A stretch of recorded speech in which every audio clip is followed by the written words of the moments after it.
Grant Napier, Sean Salisbury, you think we have anything to talk about on this Tuesday after this crazy weekend in the NFL? How the hell are you, buddy? I'm doing good. I thought the game sucked over the weekend, and we could have had better football another time. Good gracious, are you kidding me? Yeah. That was like the 4 best movies of all time in one weekend, like an Academy Award. We got it. It was for different reasons, and mixed in with friggin' phenomenal finishes and great football. We had some dumbass decisions. Just dumb stuff. You're like, what are you doing? And you usually have a hat on, but man, your cut's fresh, dude. Tight. Haircut of yours is tight. That's just tighter than mouse nuts, dude. That's tight. You know what? I mean, I don't have hair like you. I actually have hair, so I got to do something with it. You know what I'm saying? I grow this out, honestly.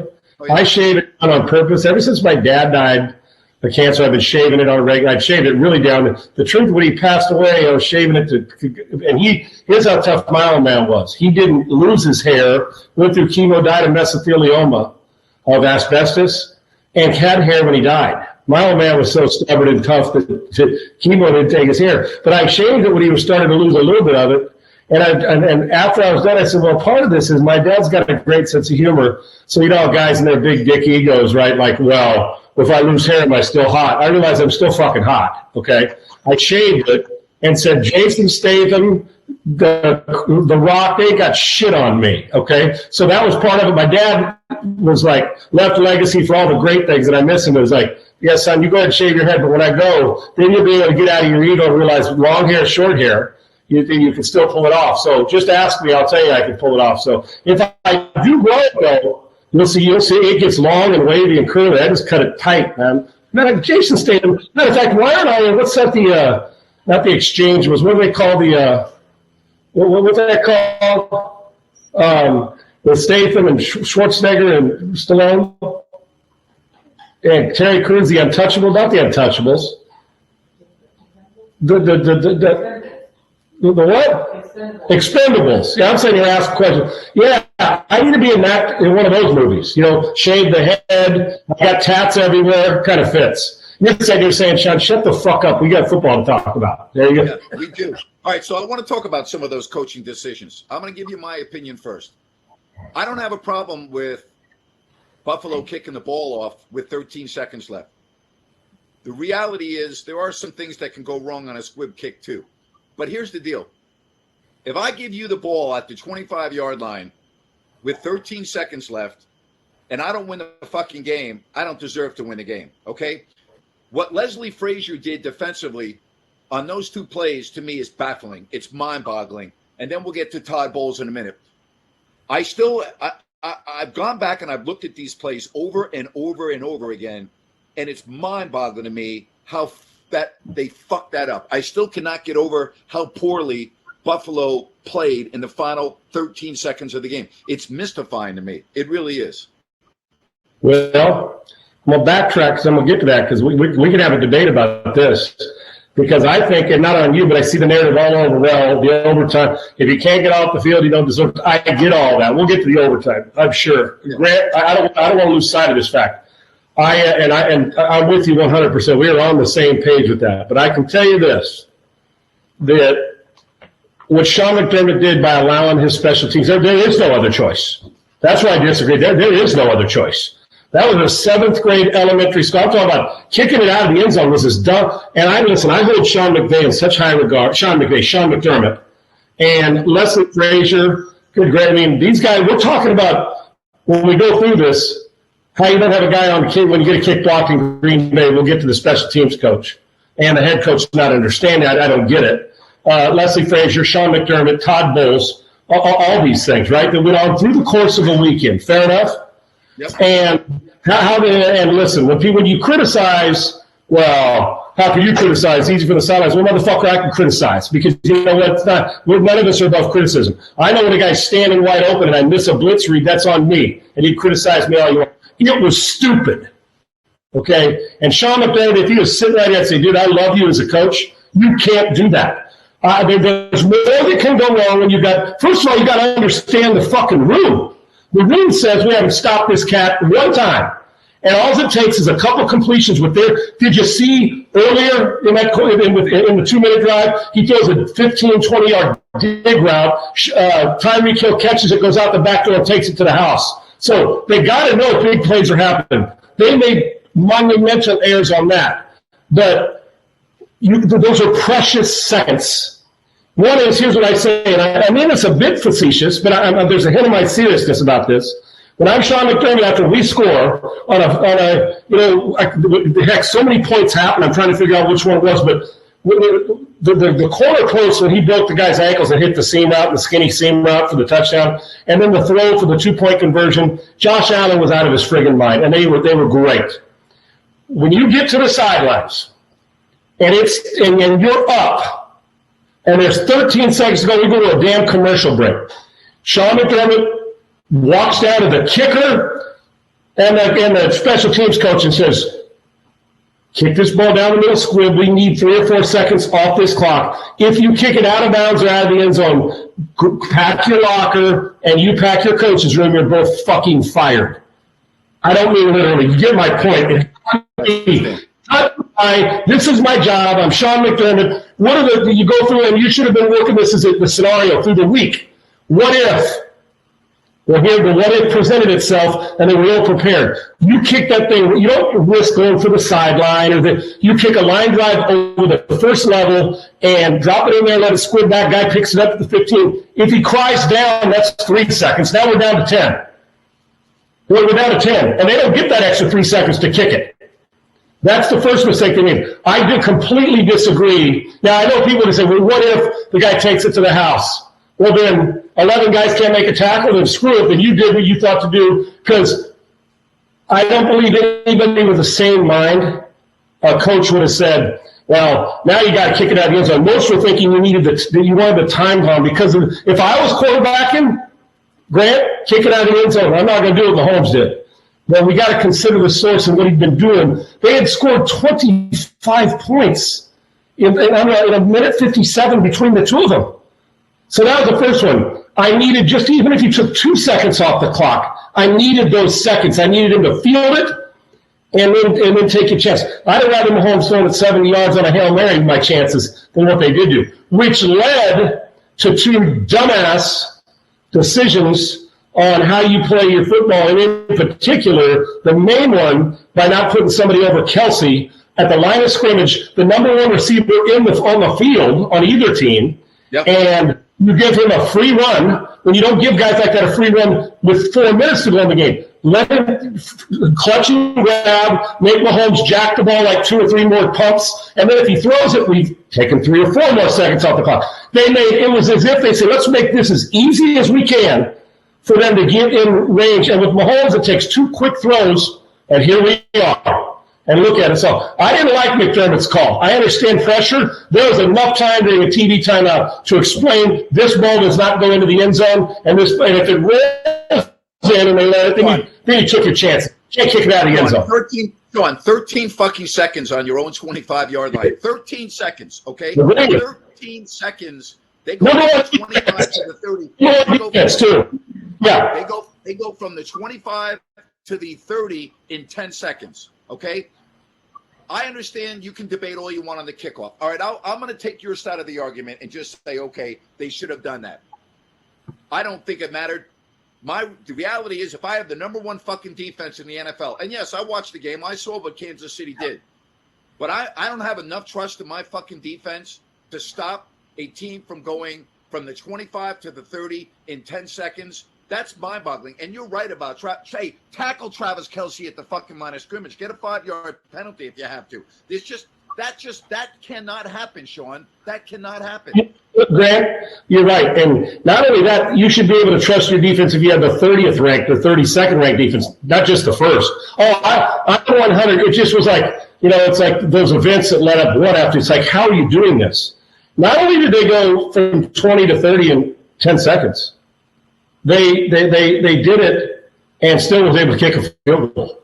I mean, and still win the freaking game in overtime, right? I'm sitting there yelling at the TV screen. First of all, when you see the alignment, Grant, I'm just telling you from coordinator standpoint and offensive standpoint going into the game, at no time do I expect my best receiver to get free reign off the line of scrimmage in the first quarter, let alone with seconds to go. What you did, you made it easy for Mahomes to make a split-second decision to get it in the seam without having to hold the ball long, and Kelsey stand up on the end of the line of scrimmage, and there was nobody to even take your 6'3" outside linebacker and engage with him. Make him come off so Pat has to either go somewhere else or hold the ball a split second longer. I don't understand what you were saying to your team, and Leslie Frazier's a good coach. I don't get it. The two biggest bonehead decisions of the weekend, McDermott's is one thing, but in the field of play are Todd Bowles playing man against Cooper Kupp, and then this shit. I mean, and I like Leslie Frazier. Like, dude, just make them go the hard way. You don't give them. I'm still. It's like I played the game. I'm baffled. When you go to your meeting room the next day, how do you look at your team, or how do you look at each other? And I know the players got to make plays. Coach's job is to put them in position to be successful. How do you look at your staff and say, I felt that was the best thing to do? Best thing to do, play off the ball on the fifth best receiver, not on the best tight end on the planet. And you know he's going to lean on. I mean, I was baffled. Put me over and let me just grab Kelsey and let him fight me off and then get up the seam. With a little delay, and then we've taken 2 extra seconds. I mean, everything about it said, and Mahomes, Mahomes came line of scrimmage say, ain't in my mind, I can see what it, I guarantee you, say, are you fucking kidding me? They're going to play this guy, let him run up the seam with the single high safety, and I put my foot in the bed and rip it, and we're going to get 25 extra yards or whatever it is. It's like he was probably, I'm surprised. And when you have those kind of situations, you throw it over here, you yank it into the ground. It's like, they're not putting anybody over. They're not putting anybody over. It's stupid. It's just dumb. It was dumb football. Was that the best quarterback play in the same game that you've ever seen? Yeah, Grant, I watched when I was in league. I've been fortunate, man. When Warren Moon was on our team in Minnesota and he and Marino went back and forth, it was like bat 400. It was up. It was like you're sitting there on the team, and you not only are you watching Warren kick ass, you're like, this is really cool. We want to win this game. But you're watching Marino on the other side. Your jaw's hanging down, saying, "Fuck, this is just." If you like quarterback play, sit back and enjoy. Hell yeah! But these two dudes. What don't they do well? They run, they command an offense, they lead, they tell them, hey, one more play, they do whatever, they just direct traffic, they use their feet, they run inside power, they run quarterback draw, they throw back shoulder throws that normal human beings aren't going to try. They fit in small windows. I think they throw side. There's a end zone shot of Mahomes. Remember the one they threw like old Kent to Colby? It was damn near underhand. There's a back, Grant, I got a shot. I took a picture of it. It's a high angle end zone where you can see the whole, all 22. They got the crosser. Mahomes is scrambling. The ball's down by his waist. Going to throw it. There's a guy between him and the ball. The receiver is 3 yards to the inside, and as the throw goes down, he's going to throw it 5 yards or so to the outside of the defender. You're saying, when you look at it, you say, this ball cannot be complete. There's no way. Where's he going with? Now, if you're doing a jump pass up here, but he's down where it's got to go under a guy's arm and still get to his guy with velocity. And it's like, if I showed you this, what do you think happened in this play? Somebody'd say, I have no idea what he's even going to think about doing with the ball. What do you run when you throw it out of bounds? No, he hit the guy on a crosser for a catch and a play. It's like, but that happened for both of them. I can't begin to tell you some of the throws that the Mahomes made we're used to, and we've seen Allen start to do it over his career. He's done it over his career, but run a power play. The throw on the 2-point conversion, when he scrambles to his right, wheels out and goes to his left, damn near falling into the sideline, has to throw sidearm over everybody in the end zone. He had about a 2-yard window, and he had to throw it up, and then Diggs makes a great play. You can't make those throws. You just can't. And they made him under duress time and time. Grant, I've been on the practice field watching guys, where you don't make those throws, right? These guys were playing like it was 7-on-7. Best ever. Best I've ever seen. I was more impressed with Allen for this reason. He did it on the road in arguably the noisiest environment in the NFL, and I think in that entire fourth quarter they only had one full start. Every time they had a close-up shot of him, he had his poise. You could just tell he was in complete command. When you do that in that atmosphere, in that environment, and you play flawlessly, he was flawless, Josh Allen, that's as good as any performance that I can remember seeing. Seriously, that's how I took that performance. If both of these guys have what they have, now this is going to be high praise, and it may sound hot take-ish, but I believe this. You know the regard I have for Brady, best ever. Best football player ever. Peyton Manning, the best. He's a Mount Rushmore guy, too. Those two, the battle. I mean, you can like them for different reasons. They're both similar. Neither beat you with their feet. They threw from the pocket. Great pocket presence, all those things. And these guys have that presence. Don't misunderstand me. But if they could get that same accurate understanding, neither one of them are there yet to the point that it took Peyton and Tom a while to understand pre-snap as much as they can handle post-snap, right, where they execute. If they ever get to the point where these guys, and it looks like they're headed there, to where, oh, you don't want me to run one down, I'll beat you, which they have from the pocket, but when they ever get that precise, like those two cats, Brady and Manning, add to the physical ability, which no offense to Peyton and Tom, they're not even in the same league when it comes to all the stuff, the freak show stuff they can do. When they get to the point where they're even better quarterbacks, I think people are going to say, well, you don't think they can do? Yes, they can do. We're dealing with the two best in the league that young and for the next decade. And add Burrow and Herbert to the mix, too, and you got a pretty damn good foursome, right, in the AFC, all in the AFC. Watson ain't half bad when he gets back, but if they continue this trajectory and get to a point where they're like, today I'm just going to beat you throwing 38 times from the pocket without moving a lick like Brady and Manning have done forever. So I don't know how you stop them, Grant. I don't. I don't. You got balls, but they're willing to throw it anywhere. They can throw it as far as you need them to. And now they get to the point, if there's not enough superlatives. I don't know, what I was watching left me, I felt like I played in the game. I was exhausted. And I marveled. I said, what? And then the next guy, what? And he makes a back shoulder. This guy makes a post throw. I mean, they were throwing balls that, Grant, everybody will make one of those once in a while that plays in the league. Rarely does anybody make all of them like they do on a regular basis. It's the best I've ever seen. To me, the worst coaching decision, not only of the weekend, but maybe of the entire season, was Todd Bowles in the blitz. In that situation, clock, field position, no timeouts, everything else. You know, Sean, I've been watching football since '62. You've played it your entire, adult life pretty much. You've been involved in the game. There are things that sometimes happen where you just go, wait a minute. What the fuck did I just see, and why did that just happen? And we're talking about one of the great defensive minds in the NFL in Todd Bowles. And then you ask yourself, what on earth was he fucking thinking about? Seriously. You do know coaches. Listen, people have asked me, and you may have even asked me last week, but on my show or when I go on other shows, say, give me some candidates you like. I love Todd Bowles. I think he got jobbed with the Jets, and I think he deserves some people may, because of this, don't hire him, which is crazy. I think Todd Bowles is going to get at some point another chance to be head coach, and I really like him. He's a guy I'd like to play for because he's not a yeller and screamer. Feels like he's a good man, but he can coach his ass off. The coaches choke too. I think McDermott choked. And they also go to what they win and down under duress. Like a player, what do? We revert to the things we're comfortable with, even if though it may not be the best way to do it. Coaches are no different than players.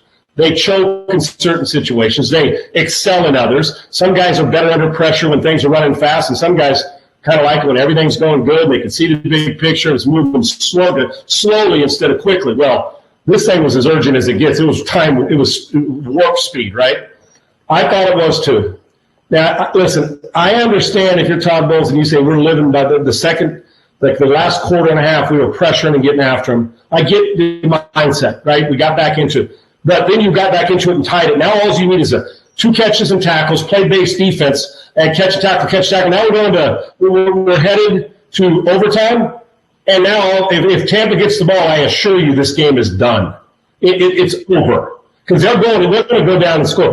Because you've given Brady 48 chances, he's going to bury you. Yes. And they were talking about teams starting to choke on their own spit. They couldn't wait to get the game away, right? But then Stafford makes the throw. But Grant, I understand. Okay, let's even say we're okay with blitz pressure, hoping you get to him and he fires one over the guy's head, or you get a strip sack. Okay, let's just say the blitz was what we love. You play 4 across the board man, which we call zero coverage, which is all out blitz but 4 cats. And those guys are at about 10 yards. It looks different when you come to the line. They're not staggered. They're literally lined up. You'll see this coverage on like a 4 across the board on the goal line inside the 10 where they're daring. You're not getting this ball behind the end zone. You got to throw everything underneath. And they're playing 4 across. Right then, if you're staff, you click there like, this looks different. Their depth. So they're 4 across. So you think, okay. And no matter how it lines up, then you look at the pre-snap and you think, if they do, whenever sound coverage is when somebody blitzes, somebody's got to cover up for them. You know this, but somebody who may not. I don't ever want to talk over the amateur that doesn't know and under the expert, right? But just so they understand, when we always see on TV, cover 2, cover 0, I'm just trying to explain. It's pressure from 7, press, they're getting after, trying to get to the quarterback, and you're going to have an unblocked guy versus 4 across the board. The problem is, listen, the best corners in this league, Grant, can't cover Cooper Kupp. He'd already had 9 catches for about $130 at the time, $140 at the time, maybe even 50. And if you're going to do that, bring a nickel or dime, cover him with a corner, a true cover guy. They had the balls to go zero coverage and put, who's a good player, Antoine Winfield Jr. on the best receiver in the league. You put a safety on a corner, you're friggin'. You may as well have just stuck an outside linebacker on him and hope he could do it. It was, you had no shot in the field. He barely got out of his backfield. Cooper Kupp didn't do much. Boom, boom, and ran right by him. It's not like he gave him a double move. You don't have time to do that in zero coverage. He's standing up in the slot saying, well, hell, these guys are all coming. I got to get there quick. And the advantage for Stafford, you have to have mechanics. As you saw, he threw it, turned his shoulder a little bit, was about to get hit. He threw it. There's nobody back there. All you got to do is put air on it somewhere, and you're not going to have a floater where somebody comes off there and picks it because they're all playing man across the board. So another perfect case, but just make them, even if you give them a 12-yard curl route, just play base defense. Well, just play base defense and make them get a couple completions, and then you can't kick a 65-yarder. Everybody in the building was like, well, of course, they're after a completion, incompletion. Okay, one more, and then we'll go to overtime. Boy, you better win the snap, right? You better win the coin toss. I can't imagine. I couldn't fathom the low IQ. If you're going to blitz, cover him up with somebody who's a great cover person, not who's not used to covering the best receiver in space. The best 3 things we ever hope for, Grant, is real simple as a quarterback in an offense. Creating deception with our formations and looks and hope we get what we want. Secondly, is man coverage that we want our best against your guy. And third is blitz with mismatches. Well, what's the biggest mismatch on the field? Jalen Ramsey versus, like you saw what happened, Jalen Ramsey, even Mike Evans. The best corner in the world gets beat on a go route. So now you're going to tell me that your best matchup and your best high IQ football play is hope, working the wheel, wishing won't, hoping we get to Stafford, who was playing well, and putting Cooper Kupp on a safety? They weren't going to run it. Heck, go small. Put 6, 7 corners in. Fuck it, they're not going small. They're not going to run the ball, so you're not worried about getting gashed. Put your best guys all across the board. Go small like you would in an NBA game because you want to shoot without worrying about banging inside, and covering with a guy who's actually used to backpedaling and covering, not coming towards the line of scrimmage, knocking people's dick in the dirt. It was stupid, and Todd Bowles should know better, and he usually does. It was a major gaffe, and you can't. And when Bruce Arians says, "Yeah, I was okay with it," we got to get there. But he's in the gun. You ain't getting there, and he didn't get there. It was a perfect play call against zero coverage. All right, I want to talk about the 49ers. They remind me of the 2007 Giants when they were a wild card. They won at Tampa. They beat the number 1 seed Cowboys. They went up to Green Bay in the championship game. 20 below 0 was Brett Favre's last game as a Packer. The Giants were able to run the ball. They had guys, they called it the NASCAR package. They could come at you in waves and get to the quarterback. San Francisco just has this it. They just got it going on right now. And you know what, Sean? What do they say in the NFL? You can say all you want about it being a passing league, but you got to be able to get to the quarterback, and you got to be able to run the football if you're going to win in the National Football League. And by win, you know what I'm talking about, getting to the big show. Yep. I'm waiting to see what the Niners' injury report looks like tomorrow because they got really banged up in that game against Green Bay. But you want to talk about momentum. You want to talk about a team that they look like they are just destined. I hate to use the word destined, Sean. They got special written all over them right now, man. I am so damn impressed with what I'm seeing with the 49ers. Think about the ups and downs, Grant, that they've been. I mean, the ebbs and flows of bench Jimmy. Oh, he's hurt. Oh, Trey Lance. Oh, you trade him. Oh, will Jimmy be here? Oh, what's Trent Williams? Is he okay? Oh, Fred Warner. Is Bosa going to be back? He's coming off knees. Think from the start of training camp.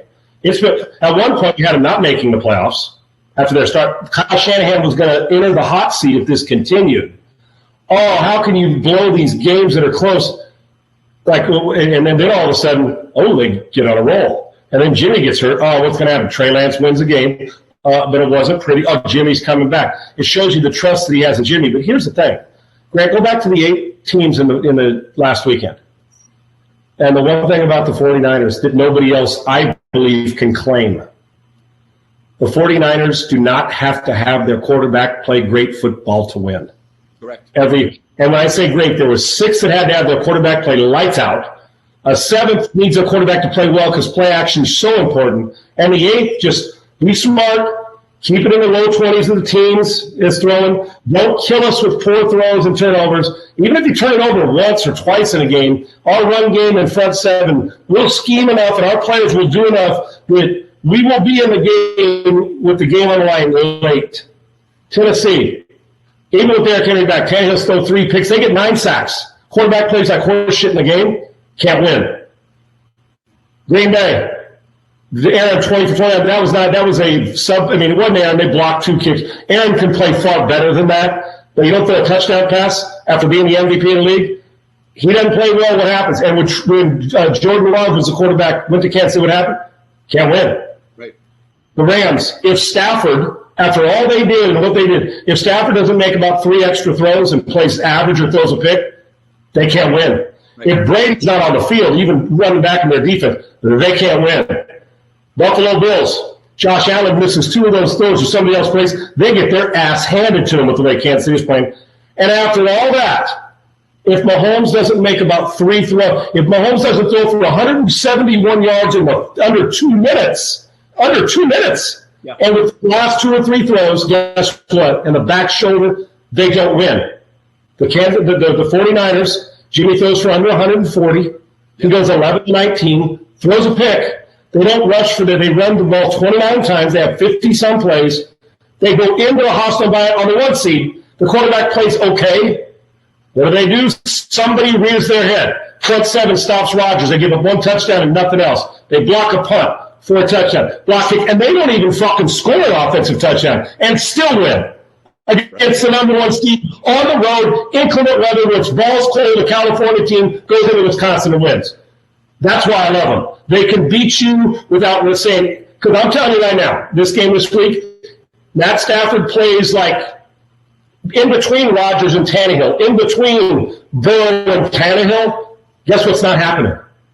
The Rams aren't winning, dude. And you and I both know it. Because they are, and I saw some physicality, toughness about the Rams against Tampa in the first half that shocked me a little. If you're a faint of heart in this one and you come soft, the 49ers will kick your ass physically, and they will pull your soul out. So I have a lot of respect for the Rams, and boys, their quarterback, I mean, they're the best talent left. The roster's stupid. But we're going to get a rematch in the Super Bowl from 2019. Chiefs and 49ers are playing again. I would love that. I'm trying to think in your playing career, if you had that one team that was just your fucking nemesis, where you might even have said, we're better than them, but we just can't beat them, or vice versa, because that's what's gone on with this series with the Rams and the 49ers. I mean, even this year, you could look at the game in San Francisco. I think that was a Monday night game. The Rams were rolling, and they went in to Santa Clara, and the Niners kicked their ass when the Niners weren't really playing that well. And then you go back to last year. Is this about matchups, Sean? When we talk about certain teams you match up with, is this a matchup issue with why San Francisco's been able to beat the Rams, 6, I think, straight times? No. Yeah, I think it's a couple things, Brad. And I'm one where I don't want to discount. Sometimes we make too big a deal of it. I don't think we are in this case. One is, first off, and you mentioned matchups.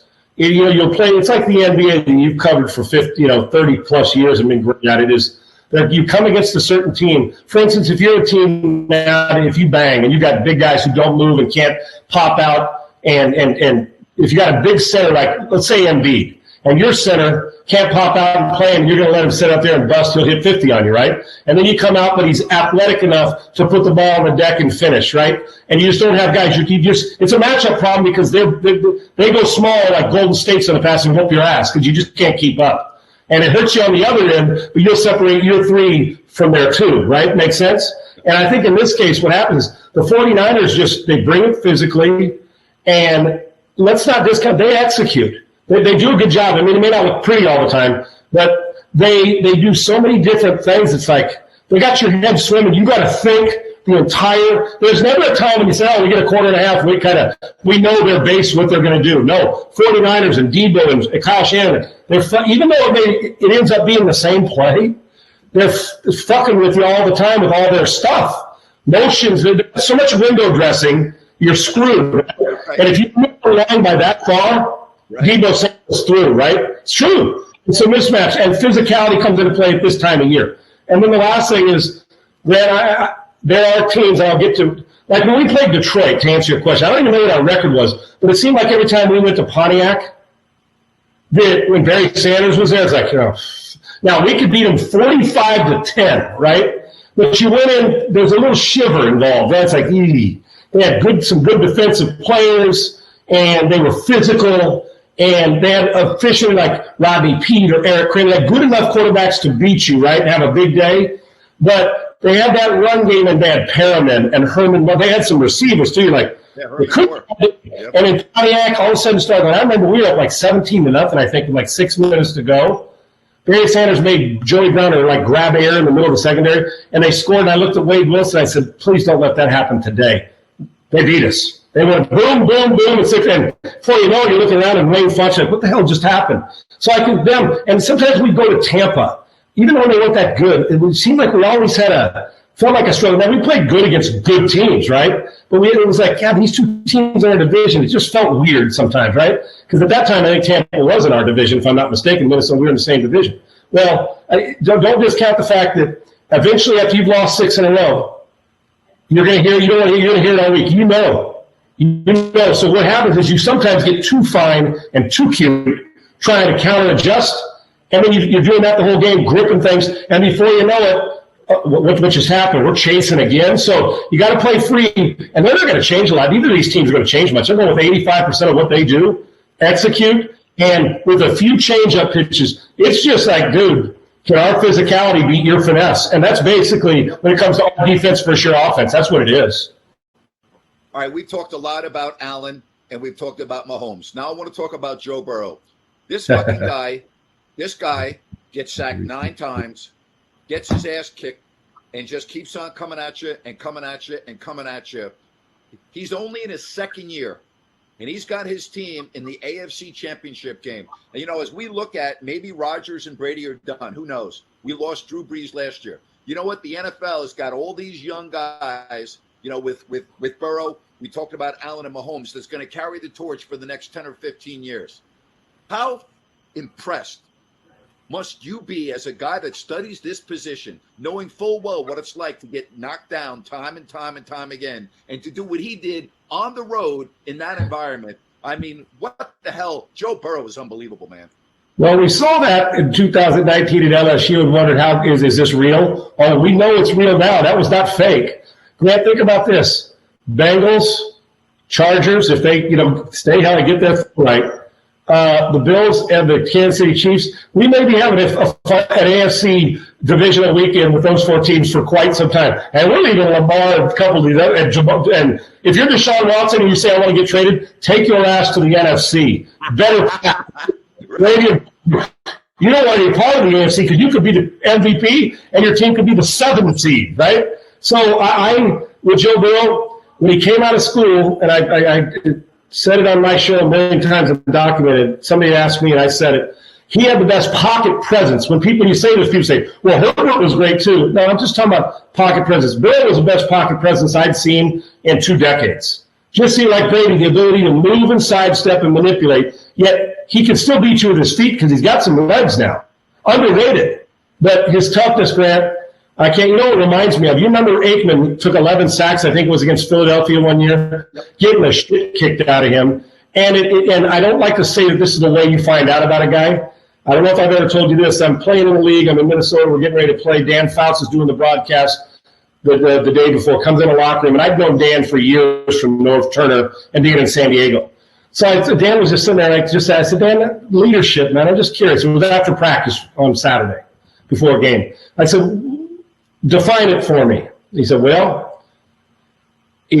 it's when the quarterback drops back and puts his back foot in the ground and has to stare down a gun barrel and knows he's going to get the living shit kicked out of him and delivers the ball on time without bailing and throws it accurately to a guy. It doesn't matter how many, and I'm paraphrasing the last part, it doesn't matter how many 400-yard games or all that. The respect comes when the guys see that, they'll do anything for you.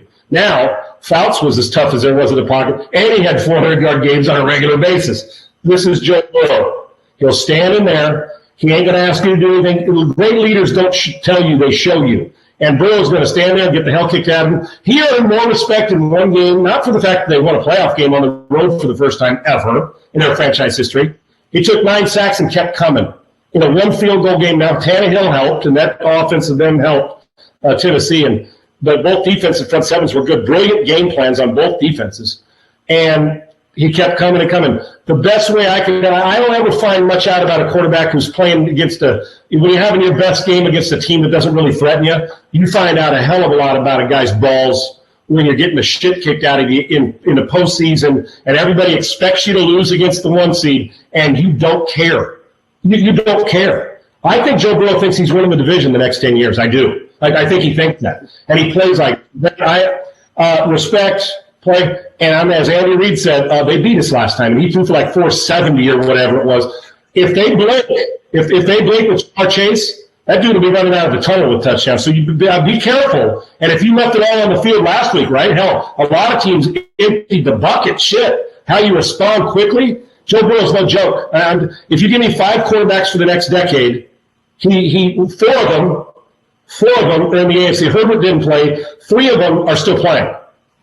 Allen just finished. Burrow, Allen, and Mahomes. For the next decade, I'm not off those guys at all, and I'm going to win a lot of games no matter what the situation. So I friggin' love this guy, and I think the team looks around and says, it's not that big a deal. We got Burrow. You can hit the shit, knock the shit out of him. But I can tell you this, if that offensive line doesn't come clean and come ready to play this week and plays like they did against Canada, they'll get curb stomped in this game. Doesn't matter what their offense does, because you can't keep up with Mahomes doing that. You keep up with Tannehill. You can't keep up with Mahomes doing that. No, you can't do that. When you heard the news today about Sean Payton, give me your reaction. What a great gig. Yeah, one of the great coaching gigs came up because they're not empty. They got some pretty damn good players, and that's a passionate football state and city. Then I think Sean Payton, twofold for me, and I love Sean. I actually was going to send him a message, but I'm going to wait till after it clears. A couple things came to mind. Salary cap issues, and you don't have your quarterback, so you're like, let me walk away from this for just burnout. He coaches hard. He coaches hot. He did right. TV's probably got about 3 or 4 million reasons why a year off wouldn't be bad to reject. He ain't retired from football. And in the long run, when all is said and done, let's just say Mike McCarthy's team goes 9-8 or 10-7 and misses the playoffs. He used to have, I think he still has a big old place in South Lake, in Texas. I'm not saying Sean's 58. I don't believe Sean Payton's done coaching, but it's going to be a nice gig doing a game or a studio work where he's getting paid a lot of money to sit back, take a deep breath. He's got a lot of pressure on him. So I want to back off and get rejuvenated. I was not shocked. I think there's a part of me that says, no, we need the Sean Payton's coaching, but then I'll have to find somebody. That's a tough job to replace, but I don't think he's done, and I think he's going to get a high-paying TV job and enjoy the hell out of himself. He may have just saved Mike McCarthy's job. All right? Seriously. Right. Because now if you're Dallas, you're like, right? You're not going to you can't fire McCarthy and bring in a new staff and then bring Sean Payton in next year. So to me, I think McCarthy stays, and I'm with you 100%. If we have a repeat this year, or next year, what we saw this year with Dallas, I'm with you. I could see Sean Payton being the coach of that team next year. Yeah, and Jerry call him up and say, here's $10 million. Can you come out of that broadcast booth out of the studio and let's take care of this and let's do what we know you want to do. Because I know there's talk about the Bears trading for Payton. I'm sure a couple others wanted to. Nah, I'm not interested in doing that. Hey, listen, that's a hard business, man. And think with Drew Brees, quarterback's injured, have to do this, have to do that. They've been through some craziness. I don't blame him. Hell, he's 58. There's plenty of great football. He's in his coaching prime right now. Take some time. Step away, but I don't believe for 1 minute if Sean and I were having beers and he was my best friend, and I said, dude, let's come clean here. This is a true serum. Are you done coaching? I think he'd look at me and give me the middle finger and say, are you out of your damn mind? If I was his best friend, right? I think that right now, the emotion and if you're tired, it's good to get away. And you stay close to the game by talking about it and doing it, and he'll be good TV because he's opinionated. He fits it good. And then when he's ready and he sees, oh, that guy's still my quarterback, when there's the next Drew Brees there, it makes the path a little. That's why Josh McDaniels ain't leaving. That's why he's not going anywhere. He's waiting until the perfect young quarterback. He thinks he's got a guy in Mac Jones. He's not leaving to come coach. No disrespect to Davis Mills, but he's not there. Maybe as good as Mac Jones, but he's not. He's not Tom Brady. I mean, maybe he thinks Mac Jones can be, but if all of a sudden you looked at Josh McDaniels and said, hey, by the way, you get to go coach Herbert.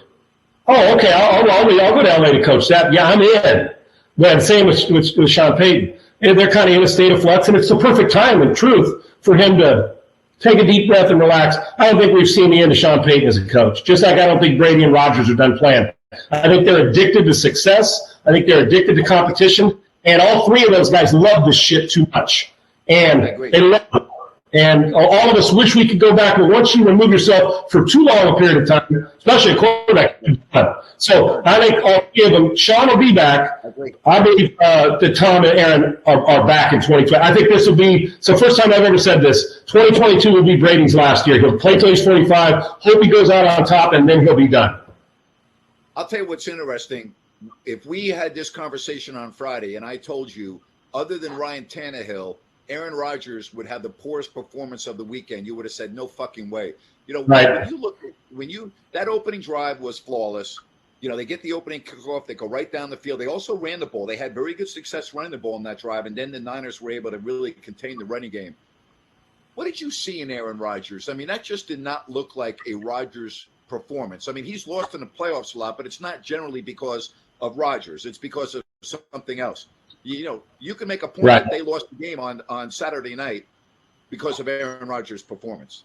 Yeah, for him not doing what we're used to. An average game for him is 297 and 3 touchdowns and no picks. That's average for him, right? That's just kind of par for the course what we expect. He set the bar so high, we don't allow him to have a 20 for 29 game, which I know a lot of quarterbacks out there say, shit, I'll take 20 for 29 in the playoffs, right, without throwing a pick, right? But, yes, that's his responsibility. That is his job, and that's why he gets paid the money. That's why we talk like we do about him, because he's a fucking great player, and we expect more. Now, he didn't get a punt block or a kick block, but we still look for guys to elevate it. To me, in watching it, we said, and I stand up and said, if the Packers lose, it ain't going to be because of Aaron Rodgers. Well, part of it was because of him, and it was wrong on that, because I never expected, right? He spoiled me so much. But I think the front seven did exactly what we wanted. They got to him, not just with 5 sacks, but constant pressures. And the biggest thing that I noticed in watching the game, and I felt this needed to be done, look what they didn't do in Tampa against them in that game with Leslie Frazier, the Buffalo Kansas City game, getting the guy. They took their receivers off their mark. They weren't giving, Rodgers catches the gun, puts his foot on the ground, throws a slant, boom. And did you notice a couple were behind? It just wasn't, there was a disruption. Normally it's just flow. This slant, a back shoulder, a quick curl rock, touchdown. Get it again. Now it's 14-0. They're reeling, and now 17-0, and he's just rolling. They did a good job of disrupting that full form rhythm. So one little extra hitch, and I know people say, "What's the big deal?" Well, you could see what's the big deal. And for a quarterback, when it's off that much with a rhythm offense. It just they weren't doing anything spectacular, and the 49ers, due to credit to them, they had a hell of a game plan to make sure that Devontae and those guys didn't take over the game. That Packers' last possession, Josh Norman had come into the game at corner, and at the top of your screen, he had one-on-one coverage with Devontae Adams, and Adams had him beat. It was like just a 10, 12-yard throw that Rodgers missed, and you could see the reaction on Rodgers' face. That is a play that not a lot of people are talking about, but if they convert there, I think Green Bay probably is able to move the ball down the field. And again, you don't see Aaron Rodgers miss a throw like that very often. And in that situation, fourth quarter on that drive, when you absolutely have to have a first down, that was just, to me, one of the more surprising missed throws that he had the entire game. Grant, I've told you this, the greatest players in the world that I know make all the easy throws and then hit the home runs when they're open and they're there, and then fit it some places where other guys can't, but they don't miss the easy ones. Jimmy has missed some easy ones. And, Tannehill is some of those guys that are good players, but not the superstars. The elite of the elite don't miss Mahomes. They just don't miss those. So doesn't miss many of them in his career. That normally he could close one eye, throw off his back foot, and he hits the guy between the numbers and lets him go do work after the catch. When that's not going good, it's like something's not right. I'm not talking about an injury or his toe. It was one of those games where he never really got going after the first drive. Kudos to San Francisco, but that's a throw. When Rodgers is missing the easy throws, something's not right in Green Bay because he doesn't miss those, man. He just he'll make the flat route, the bootleg, the shallow cross. He doesn't throw slants off a back shoulder. He doesn't miss check downs. He doesn't miss 12-yard easy either back shoulders or curl routes or out cuts. He doesn't miss those. And when he's missing them, and you can keep the game, well, we said it, keep the game in the teens, San Francisco win, and they did. All right, so I'm looking at the news right now. I don't think it comes out yet. Gut feeling. Hall of Fame announcement in Major League Baseball. You think Bonds and Clemens are getting in or no? One guy today. What's that? Big Pop. One guy's getting in today. Big Poppy. That's it, huh? Okay. That's right. I'm going to go with that. Now, if you're asking me, should Bonds and Clemens? I don't think it's a Hall of Fame without Bonds and Clemens in it. That's just me. It's a shrine, and their numbers say it. Put a plaque in there that you question if they're, whatever, like with Pete Rose. If you're going to put a plaque that he gambled, this will kept him out a long time. That Big Poppy's getting in. Listen, and it's the same thing with Schilling. Listen, I don't care how you fucking vote. I don't care with Rodgers if you're vaxxed or not. I'm not here to make those decisions. I'm just not. That's not how I vote. Listen, Taylor Owens and I had some good fun dust-ups when I was a broadcaster and he was a player. And, and whether it's in good fun or he's pissed or you guys battle each other on TV, on radio. I can tell you this, if I had a Hall of Fame vote, and I like Taylor, I do. I actually like him. But we had some battles as a brother. You get the most. I didn't like the Sharpie thing, and we got into a battle over that. I will tell you this right here and now, and I like Taylor Owens. I think I like Taylor Owens more than he may think I do because I do like him, and I liked him as a player. I don't care if he does sit-ups in his drive. I know this: if I had a Hall of Fame vote, he would have been a first ballot Hall of Famer. I would not. He would have. He would have been a first ballot Hall of Famer for me. You know what? I don't think you would have liked him as a teammate. Oh no, and that's well. And put it this way: I'll tell you what I would have liked, his production on Sundays. Yeah, but you know what? I don't think you would have appreciated a guy where everywhere he was, he fucking trashed his quarterback. Right, and that's what. Like I know you, I don't think that would have gone over well with you. That's okay to disagree. Like the hell, I've had teammates, but I've had teammates I don't like that I respect. But no, he was probably not my kind of teammate. But I can tell you this. That he showed up on Sundays, and I know the disruption off the ball, whatever, but I can tell you this, his numbers, and Grant, that comes with personality. I wasn't going to pick him for personality. I was picking him for the fact that as a football player, he was a first ballot Hall of Famer, period. Okay, all right, but I want to continue on this. So the first time he doesn't get a ball that he thinks he should get thrown to, and at the end of the game, he's ripping you a fucking new asshole to the press. That's okay with you? Oh, no, there have been fights in the locker room. Listen, old school, playing in Jack Lambert, that group's time, not saying, well, get off my lawn. But there have been more fights than, even in my era, more fights until we crossed over a little bit. You get my point? And the reason I use him as an example is, even though we may have had, me and him and Dan, when we were on Sports Center or something, battling, I still respected his game, and I would have voted. Now, somebody would ask me, like I even said to him, man, that Sharpie, dude, he goes, well, what are you going to do about it? I go, nothing, but if I was out there playing, I'd put your spine through your belly, and we were talking about that in an interview. So it went back and forth, and I think he thought that I had nothing but game respect for Terrell Owens. Whether I disagreed with some of the things he did or not, I would have voted for him first time around. Now, if you're saying, Sean, you want him as one of your top 3 teammates ever, well, then we had a different discussion, right? But I believe he belongs the first ballot. So the point I'm trying to make is I would never, because I do think he was a phenomenal player. And I actually, from a broadcaster's point of view, it was kind of fun to watch him do his stuff because it was like, this is great TV and radio, and even when him and I battled. But from a football standpoint, the guy was a monster and a great fucking player. And so I wouldn't let personality or disagree with a Sharpie on the field not put him in the Hall of Fame. He should have been a first ballot Hall of Famer based on the numbers without deciding whether he's a good teammate or not. But I get what you're saying, right? So this thing for Schilling. Schilling's a Hall of Famer. You can't deny it. We've talked about this. But he's not going to get in. And he told me, Sean, I'm going to get less votes than I did last year.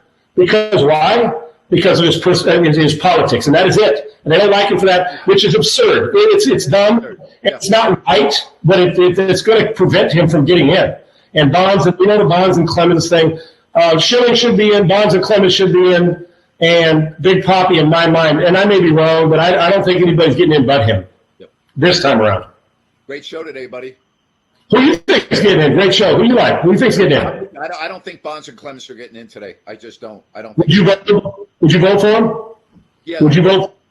I would. I mean, I would. I'm okay with the delay for a few years, which maybe sounds stupid, but are they Hall of Famers? They're Hall of Famers. I don't really think it's debatable. I don't think you can argue. Curt Schilling, is he a Hall of Famer? Hell yeah, he's a Hall of Famer. I mean, absolutely. Curt Schilling is a Hall of Famer. So I'm with you on that. I'm with you 100%. Yeah, and that's how I felt about T. I always said, with the battle and stuff, but I said, yeah, I'd have voted for him on the first ballot. People may have said, well, why? Because I watched him play, and I see what he did to change defenses. Hell of a player, and it was fun banter. But this one, and even though the guy's saying, well, I don't want to be in the Hall of Fame, it hurts Curt Schilling. It hurts Clemens. It hurts Bonds. It should. But I know they made some of their bed, too. I get it. I understand that. But personality should have nothing to do with who you like. It should have everything to do with what your performance was. I think that's the criteria, but what the fuck do I know? I just know that I'd vote for – I think Big Papi's getting in today. Have a good night, buddy. Love you, brother. Thank you. Appreciate it. Good time. Thanks. I'm still baffled over some of the coaching decisions, so hopefully I'll see you Thursday, but hopefully we'll get same kind of football this weekend, man. And congratulations to whoever gets in the Hall of Fame. What a great show it's got to be for those guys. All right, man. Have a good night. Appreciate it. You too, buddy.